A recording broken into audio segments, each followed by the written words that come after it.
Did Rama really exist? Is Rama historical? While divinity is a matter of faith, historicity is a matter of existence.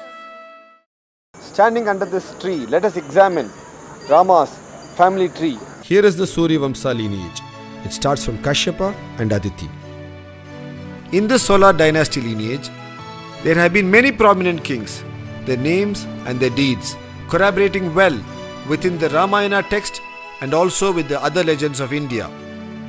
This corroboration of their deeds across various legends through thousands of years establishes the historicity of this lineage, with close to 51 generations before and 32 generations after him.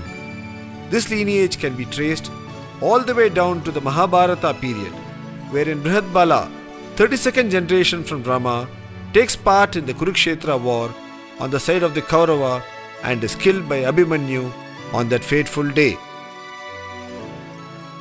If a character is imaginary, you would not have this length of a tree. Valmiki composed the Ramayana during the lifetime of Rama himself. In fact, Valmiki was the caretaker of Rama's wife Sita and their children Lava and Kusha. This clearly places Valmiki Ramayana as a biography, an authentic, credible, historic text written during the time of Rama and validated by Rama himself when his sons narrated to him. It is for this reason Ramayana is called an Itihasa, meaning it thus happened.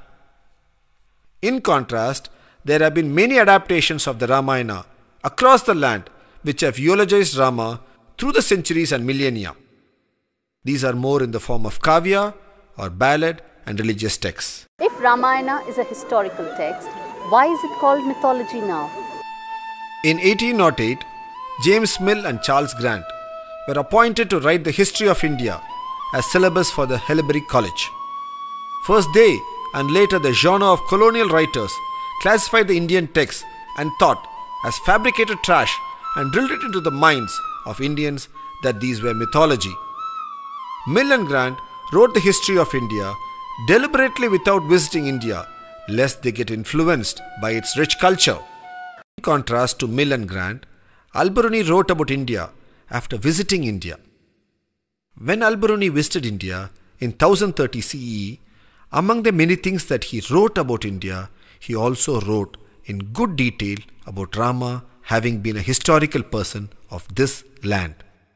500 years later, in mid-1500s, Begum Hamida Banu, the daughter-in-law of Babur, wife of Humayun and mother of Akbar, commissioned a pictorial Ramayana. This is now housed in the Reitberg Museum, Zurich. Her son Akbar, the Mughal Emperor of India, also commissioned a Ramayana during his rule. This is now housed at the Maharaja Savai Man Singh Museum in Jaipur. They all wrote Ramayana not as religious texts, but because they considered it as a historical text of their land. Ramayana is a geographically correct text. Every place visited by Rama is today identifiable by historic landmarks, commemorative temples and local legends. We all know that Rama's birth is celebrated on Sri Rama Navami, which means that he was born on the 9th day of the lunar month of Chaitra. This shloka gives a detailed star configuration at the time of his birth. From this shloka, we can list out the positions of the planets. When this data is entered into the planetarium software, it gives us the date of Rama's birth as 10th January 5114 BCE. When the date of Bharata's birth is culled out and entered into the software, it gives us the date as 11th January 5114 BCE at 5:30 am. It is indeed interesting to note here that this time calculated is exactly 16 hours from that of Rama's birth as calculated by the same software. The text also mentions that Bharata was born 16 hours after Rama. On the eve of the coronation of Rama, King Dasaratha calls in his courtiers and discusses the planetary configuration of that evening and states that they do not augur well for him and he would like to transfer the reins of the kingdom to Rama.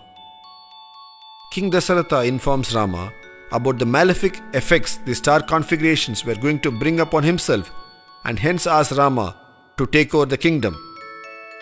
This configuration, when entered into the software, gives us the date 4th January 5089 BCE. The elapsed time, as calculated by the software, between the event of his birth to his pre-coronation event is 25 years. This tallies well with the age of Rama as mentioned in the text. The dates thrown up by the planetary software are internally consistent with the sequence of events of the Ramayana legend. Advancement of science and technology is now opening new possibilities of exploring the past. What looked like impossible a few years ago, such as fixing a date for the events mentioned in the lifetime of Lord Rama, can now be done easily by using a planetarium software. The veneration of Rama has not been limited to India alone. The Egyptian pharaohs called themselves Ramses of the Solar dynasty, which seems to be a derivative of the name Rama and the Suryavamsa dynasty. In the east, in Thailand, the kings of the ruling Chakri dynasty take on the title Rama. The present king is Rama IX. This emphasizes the spread of the glory, effulgence of Rama across civilizations the world over and brings forth the stature in which Rama was held across the globe through the times.